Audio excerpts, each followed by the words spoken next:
I don't always write prologues, but when I do, I prefer them to be captivating. Hello to all you lovely people out there. I'm Octavia D. Mason, giving the best practical writing tips to beginner writers, helping them shift from novice to published author. Today I'm giving you 2 reasons why you should keep your prologue. Before we get to that video, don't forget to subscribe and hit that notification bell for more content just like this. While you're at it, grab a pen and a notebook. Let's get started. Let me come right out and say this. A prologue isn't a must. You don't have to have a prologue in your book. And I didn't make this video to tell you whether you should or shouldn't write a prologue. I made this video for 3 types of people. For the one who has written a prologue but doesn't know if their book will be better with or without the prologue, and for the one who has heard phenomenal and great things about prologues and really wants to include that prologue but doesn't know if they should, and for the one who has heard outrageously horrible things about prologues and don't know if they should write a prologue or just completely forget about the idea. And after you've heard the 2 reasons why you should keep a prologue, it's going to be up to you and up to your decisions on whether you want to write a prologue, keep a prologue, or just completely forget about the idea. The first reason why you should write a prologue is if the prologue is going to contain vital information to understanding the story. If your prologue provides information that is going to be vital to the reader, that is going to help them understand the story, then a prologue may be good for you. But if it holds no information that is vital to the story, that is vital to the reader's understanding of the story, then a prologue may not be needed.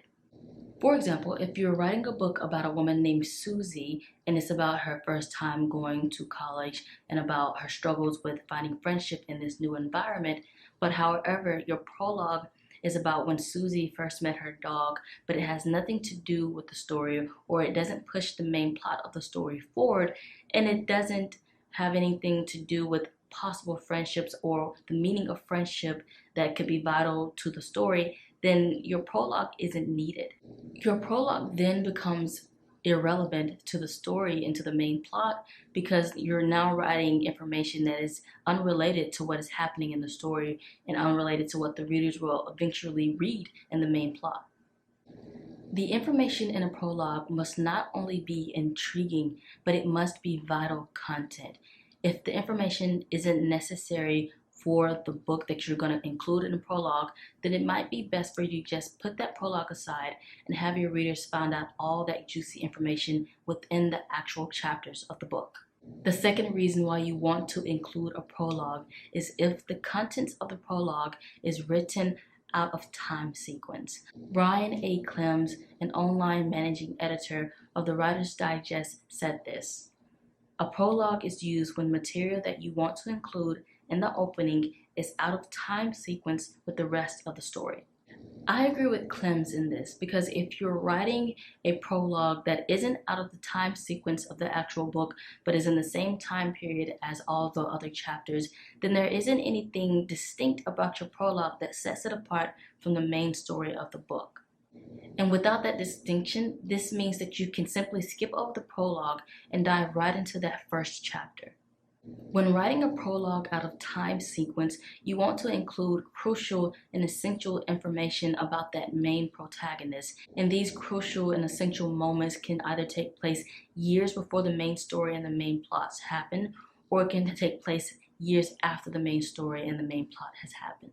For example, in my prologue of my book, The Group, the main protagonist is shown, and the contents of that prologue takes place years after the main story has already happened.